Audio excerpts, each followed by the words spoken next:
ఆకాశవాణి ప్రాంతీయ వార్తలు చదువుతున్నది సాయి సిష్లా. ఈరోజు వార్తల్లోని ముఖ్యాంశాలు: సరికొత్త ఆవిష్కరణలతో వికసిత్ భారత్ దిశగా దేశం పురోగమిస్తోందని ప్రధానమంత్రి నరేంద్ర మోదీ ఉద్ఘాటించారు. ముఖ్యమంత్రి నారా చంద్రబాబు నాయుడు ఈరోజు రాష్ట్ర సచివాలయంలో గిరిజన సాంఘిక సంక్షేమ శాఖ వంటి పలు శాఖలపై సమీక్ష నిర్వహిస్తున్నారు.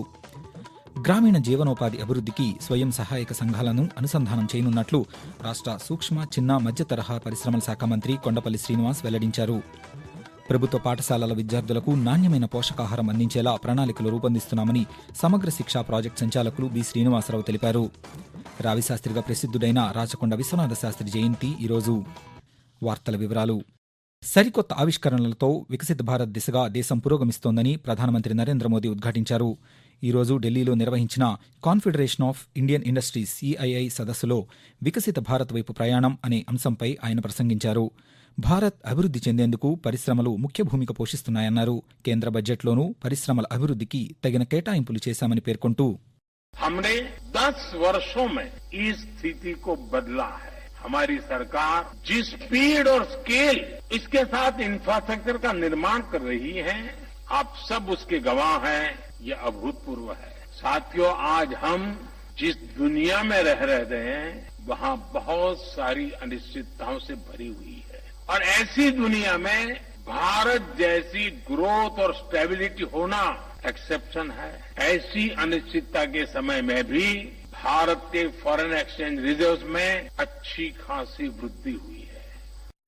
ముఖ్యమంత్రి నారా చంద్రబాబు నాయుడు ఈరోజు అమరావతిలోని రాష్ట్ర సచివాలయంలో గిరిజన సాంఘిక సంక్షేమ శాఖ, మహిళా శిశు సంక్షేమ శాఖపై సమీక్ష నిర్వహిస్తున్నారు. మన్యంలో మెరుగైన వసతుల కల్పన, కొండ ప్రాంతాల్లో గిరిజనుల సౌకర్యాలపై చర్చించనున్నారు.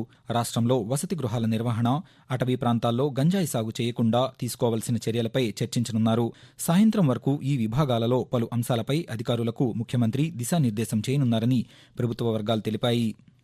గ్రామీణ జీవనోపాధి అభివృద్ధికి సూక్ష్మ, చిన్న, మధ్య తరహా పరిశ్రమలతో స్వయం సహాయక సంఘాల్ని అనుసంధానం చేయనున్నట్లు గ్రామీణ పేదరిక నిర్మూలన, సూక్ష్మ, చిన్న, మధ్య తరహా పరిశ్రమల శాఖ మంత్రి కొండపల్లి శ్రీనివాస్ వెల్లడించారు.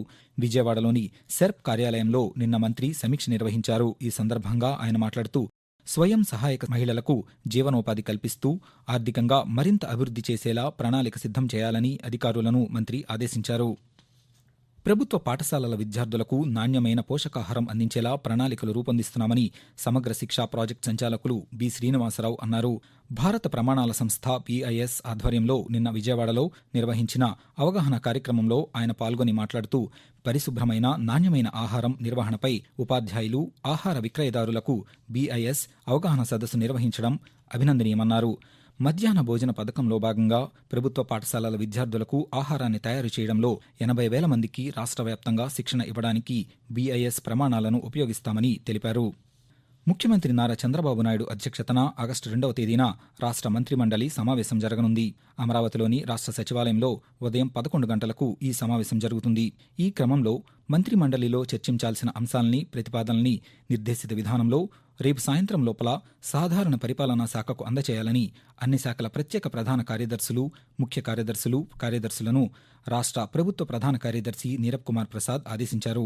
అలాగే ముఖ్యమంత్రి అధ్యక్షతన సచివాలయంలో ఆగస్టు 5వ తేదీన కలెక్టర్ల సమావేశం జరగనున్నదని, మంత్రులు, ఉన్నతాధికారులు, అన్ని జిల్లాల కలెక్టర్లు దీనికి హాజరు కానున్నారని ప్రభుత్వ వర్గాలు తెలిపాయి. ఆంధ్రప్రదేశ్లో చుక్కల భూముల నమోదులో అవకతవకలు జరిగినట్లు గుర్తించామని రెవెన్యూ శాఖ ప్రత్యేక ప్రధాన కార్యదర్శి RP సిసోదియా తెలిపారు. అమరావతిలో నిన్న ఆయన పాత్రికేయులతో మాట్లాడుతూ, అన్నమయ్య జిల్లా మదనపల్లె సబ్ కలెక్టర్ కార్యాలయంలో జరిగిన అగ్ని ప్రమాద ఘటన ఉద్దేశపూర్వకంగా జరిగినట్లు గుర్తించామని తెలిపారు. చుక్కల భూములో 14,000 ఎకరాలు ప్రైవేటు వ్యక్తుల పేరుతో రిజిస్ట్రేషన్ చేసినట్లు విచారణలో తెలిసిందన్నారు. ఇప్పటికే రెవెన్యూ దస్త్రాల దహనం కేసులో కొందరు అధికారులను విధుల నుంచి తొలగిస్తూ ఉత్తర్వులు జారీ చేశామని తెలిపారు. ఆకాశవాణి ప్రాంతీయ వార్తలు వింటున్నారు. రాజధాని అమరావతి ప్రాంతం నుంచి దేశంలోని అన్ని ప్రాంతాలకు విమాన సర్వీసులు నడిచేలా చర్యలు తీసుకోవాలని కేంద్ర విమానయాన శాఖ మంత్రి రామ్మోహన్ నాయుడుకు విజయవాడ పార్లమెంటు సభ్యులు కేశినేని శివనాథ్ విజ్ఞప్తి చేశారు. పార్లమెంటు సమావేశాల్లో భాగంగా నిన్న ఢిల్లీలో కేంద్ర మంత్రిని కలిసి విజయవాడ అంతర్జాతీయ విమానాశ్రయం అభివృద్ధిపై వినతిపత్రం అందజేశారు. ఈ సందర్భంగా ఆయన మాట్లాడుతూ, ఈ విమానాశ్రయం నుంచి దేశంలోని వారణాసి, కోల్కతా, కొచ్చిన్, అహ్మదాబాద్, పూణేలకు విమానయాన సౌకర్యాలు పెంచాలని కోరామని, ఇందుకు కేంద్ర మంత్రి సానుకూలంగా స్పందించారని తెలిపారు. రావి శాస్త్రిగా ప్రసిద్ధుడైన రాచకొండ విశ్వనాథ శాస్త్రి జయంతి ఈరోజు. శ్రీకాకుళంలో పుట్టిన ఆయన వృత్తిరీత్యా న్యాయవాది. సామాన్య ప్రజల జీవితాలే ప్రధాన కథా వస్తువులుగా ఆయన రచనలు చేశారు. తెలుగు కథా సాహిత్యంలో ఆయన రచించిన 6 సారా కథలు, అల్పజీవి, రత్తాలు రాంబాబులు వంటి రచనలు ప్రసిద్ధి చెందాయి. ఆ మహనీయుడు 1993 నవంబర్ 10వ తేదీన తుదిశ్వాస విడిచారు. పర్యావరణ పరిరక్షణ కోసం ప్రతి ఒక్కరూ ఒక మొక్క నాటాలని తిరుపతి జిల్లా విద్యాశాఖాధికారి వి. శేఖర్ తెలిపారు. తిరుపతి జిల్లా శ్రీకాళహస్తిలోని ఆర్పీబీఎస్ ప్రభుత్వ పాఠశాలలో ఏక్ పేడ్ మాకే నామ్ అమ్మ పేరిట ఒక మొక్క కార్యక్రమాన్ని ఈరోజు ప్రారంభించి విద్యార్థులతో కలిసి ఆయన మొక్కలు నాటారు. ఈ సందర్భంగా వి. శేఖర్ మాట్లాడుతూ ప్రధానమంత్రి నరేంద్ర మోదీ పిలుపుతో ప్రభుత్వ పాఠశాలలలో విద్యార్థుల చేత మొక్కలు నాటిస్తున్నామని తెలుపుతూ అన్ని స్కూల్స్ లో కూడా మొక్కలు నాటే కార్యక్రమం ఏర్పాటు చేయడం జరిగింది. అవేర్నెస్ కల్పించి స్కూల్లో కూడా మొక్కలు నాటే కార్యక్రమాన్ని తిరుపతి జిల్లాలో అన్ని primary, high schools, UP schools అన్నింటిలో కూడా ఈ కార్యక్రమాన్ని ఏర్పాటు చేయడం జరుగుతుంది. అందులో భాగంగా ZP high school, Kalahasti boys high school కి విజిట్ చేయడం జరిగింది. పబ్లిక్ కి అదేవిధంగా పేరెంట్స్ కి ఒక మంచి అవేర్నెస్ కల్పించాలని మెయిన్ కాన్సెప్ట్. అదేవిధంగా సీజన్ లో మొక్కలు కూడా సులభంగా పెరిగే అవకాశాలు ఉంటాయి కాబట్టి ప్రతి ఒక్కరు కూడా చేయడం జరుగుతుంది. నోటి, రొమ్ము, గర్భాశయ క్యాన్సర్ నిర్ధారణకు రాష్ట్ర వ్యాప్తంగా వచ్చే నెల 15 నుంచి సంక్రమిత, అసంక్రమిత వ్యాధుల పరీక్షలను చేపట్టడానికి సన్నద్ధంగా ఉండాలని అధికారులను ఆరోగ్య కుటుంబ సంక్షేమ కమిషనర్ హరికిరణ్ ఆదేశించారు. గుంటూరు జిల్లా మంగళగిరిలోని వైద్యశాఖ కార్యాలయంలో నిన్న ఎన్సీడీ-సీడీ విభాగంపై ఆయన సమీక్షించారు. ఈ సందర్భంగా హరికిరణ్ మాట్లాడుతూ 21 ప్రభుత్వ బోధనాసుపత్రులలో కీమోథెరపీని అందుబాటులోకి తీసుకురావాలని ఆదేశించారు.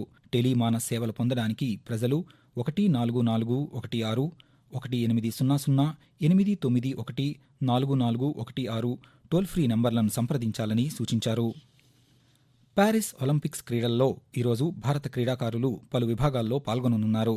10 మీటర్ల ఎయిర్ పిస్టల్ మిక్స్డ్ టీమ్ షూటింగ్లో భారత షూటర్లు మను బకర్, సరజ్జోత్ సింగ్ కాంస్య పతకం కోసం దక్షిణ కొరియా క్రీడాకారులతో పోటీ పడనున్నారు. హాకీలో భారత జట్టు ఐర్లాండ్ జట్టుతో బరిలోకి దిగనుంది. అలాగే విలువిద్య, బాక్సింగ్, బ్యాడ్మింటన్ విభాగాల్లో పోటీ పడనున్నారు. ప్రధానమంత్రి సూర్యఘర్ యోజన ద్వారా ప్రతి ఒక్కరూ ఇంటి పైకప్పుపై సౌర ఫలకాల్ని ఏర్పాటు చేసుకోవాలని ఏలూరు జిల్లా కలెక్టర్ వెట్రిసెల్వి సూచించారు. నిన్న ఏలూరు కలెక్టర్ కార్యాలయంలో సూర్యఘర్ పథకానికి సంబంధించిన గోడ కరపత్రాలను ఆమె విడుదల చేశారు.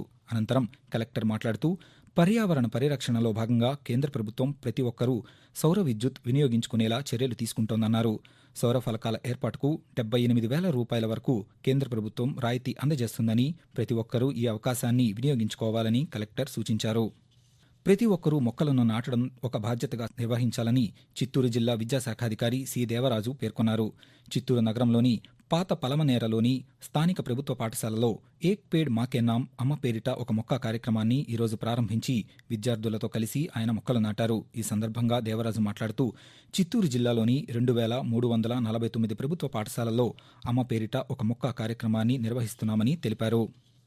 సచివాలయ కార్యాలయ ఉద్యోగులకు ఇంటి అద్దె భత్యం హెచ్ఆర్ఏ ఆంధ్రప్రదేశ్ ప్రభుత్వం పెంచింది. ప్రస్తుతం ఉన్న 16% హెచ్ఆర్ఏను 24% పెంచుతూ ఉత్తర్వులు జారీ చేసింది. 25,000కు మించకుండా ఈ భత్యాన్ని వర్తింపచేయాలని నిర్ణయించింది.